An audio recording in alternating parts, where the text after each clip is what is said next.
Welcome to Two Flashback Saturday night, and I am joined on the phone by a very special guest calling me all the way from Ireland. So, folks, we are going to make sure we take good advantage of the time we got with him.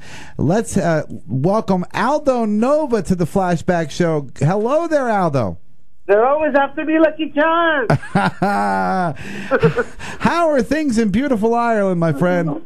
It's fine. It's beautiful. It's over here. We got a nice.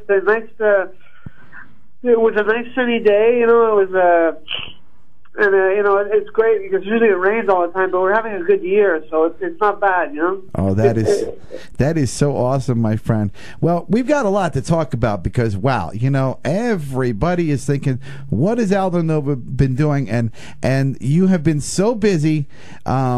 Not just with the with your own work, but with other people's work. Of course, just released, and it is fantastic. You got to pick it up. It is the Aldo Nova CD, your very, very first one, the self-titled. And I'll tell you what, it's got a bonus track on it, folks, which is Fooling Yourself, kind of like a remix, and it's part of the Legacies Metal Master Series, so you got to pick it up. It was started back in 2001, and they've been adding to it, and now, Aldo, you get the pleasure of being the next one, and my friend, you have had a great career. It's like, where do you start? You know, it all started, of course, with Fantasy, and I guess we got to talk about how did that song come about? I mean, what were you thinking when you wrote that song? Well, you know, when I was first doing, that was a song that was part of a group of demos that I was doing. You know, I used to work in clubs in Beatlemania and, you know, sing in disco and sing, you know, rock and roll.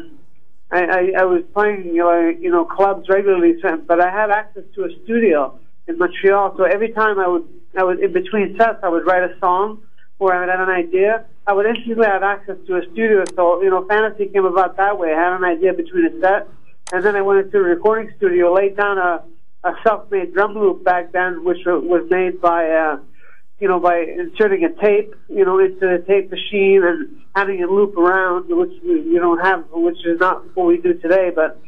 And then I started playing a piano thing to it, and came up with the lyrics, and then recorded the vocal, and that's it. You know, it was just basically what came out of my head, went straight to tape, and that's basically what you hear.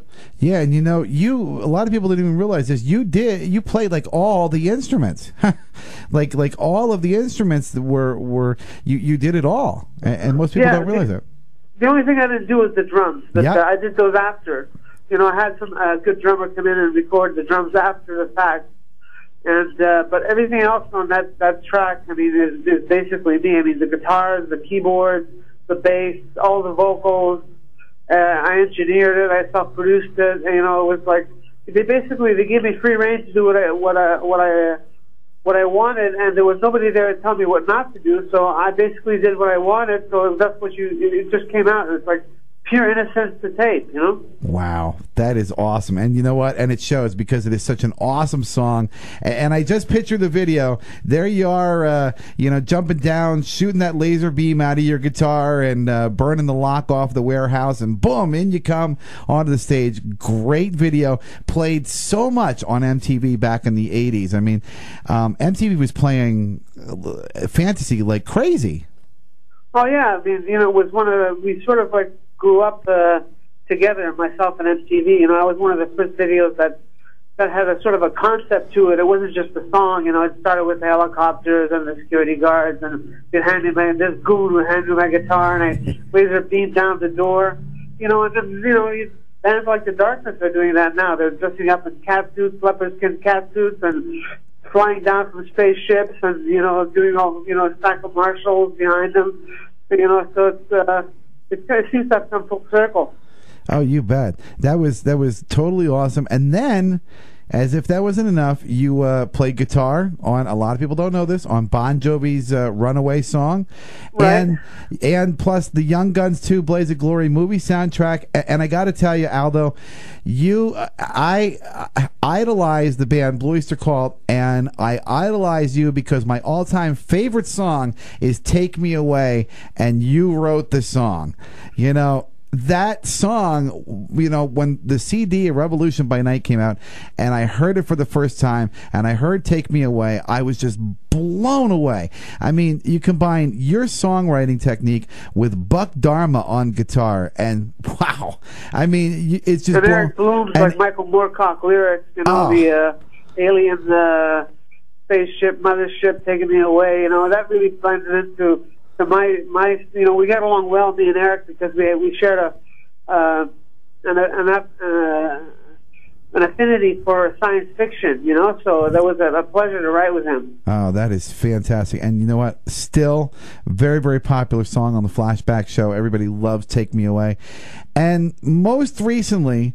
You've actually been working with Celine Dion, correct? Right. I wrote in 2002. I wrote "A New Day Has Come," which was her first single from her return LP. When after her 3-year hiatus, it was the first single after that, and that would stay on charts for 23 weeks at #1 on the AC chart. Wow. I also wrote "This Is the Night" for Clay Aiken. Yeah.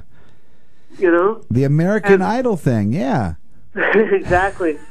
And then I wrote, I have the new Celine Dion single out, which is out now. It's called "You and I." Wow. So you have been really, really busy getting involved, engineering and writing, especially. Is there any one particular artist that you would love to write a song for? I hate to pin you against the wall, but is there any one band or artist that you would love to write a song for? I don't know. Garth Brooks comes to mind, but I don't know if he's still doing it. Wow. I'd love to write a song for Garth, or with Garth, because I find him to be such an all-American good guy, Yeah. And so that would be one thing, because my songwriting is like very varied. I like all kinds of music. I mean, when I grew up, I was listening to the Beach Boys, Marvin Gaye, all kinds of different stuff, My brother had a great the Beatles, I was in Beatlemania for 4 years, so when I listened to Hendrix, Cream, all those great bands. So when it was time for me to record my own stuff, I had a great solid base by which to base myself on, Absolutely. And now, Aldo, I'll tell you what, you've had an amazing career, and now with the re-release of Aldo Nova, more and more people can be exposed to your music, and it's amazing the fact that these days kids that are like 12 to 18 are really listening more to 70s and 80s rock than they are to modern day music, and that's so refreshing, because then they can get exposed to artists like yourself that have a real message to give in your songs. I mean, I can't say it enough. I mean, this show shows, because we have so many people that call on a Saturday night, and the 12 to 18-year-olds are loving this kind of music. So that opens up a whole new audience to hear a song like Fantasy for the very first time ever. And you know what? It still speaks the same language as what it did when we were listening to it back in the early 80s. Well, I'm glad, because when I was doing the song, I didn't know at all what the hell I was doing, So it's great that it stood the test of time, What really stands the test of time is the guitar playing. I think that was like some of the best playing that I've ever done. As a singer, I'm not the greatest singer, but as the songs stand up and the guitar playing definitely stands up, So. I'm glad people appreciate it. Absolutely. I'll tell you what, it is great music, and we're going to roll some of it now. Aldo, thank you so much for joining us on the phone from Ireland, and we look forward to, more work from you in the future, guaranteed. Be looking for more stuff from Aldo Nova, because he is what you call a fantastic 80s artist. And if you don't have the old version of the CD, go out, pick it up right now. It has been remastered, bonus track of Fooling Yourself. You gotta pick it up. It is all part of the Legacies Metal Masters series. Aldo Nova joining us on the phone tonight on the Flashback Show. Thank you so much, Aldo. Thank you very much.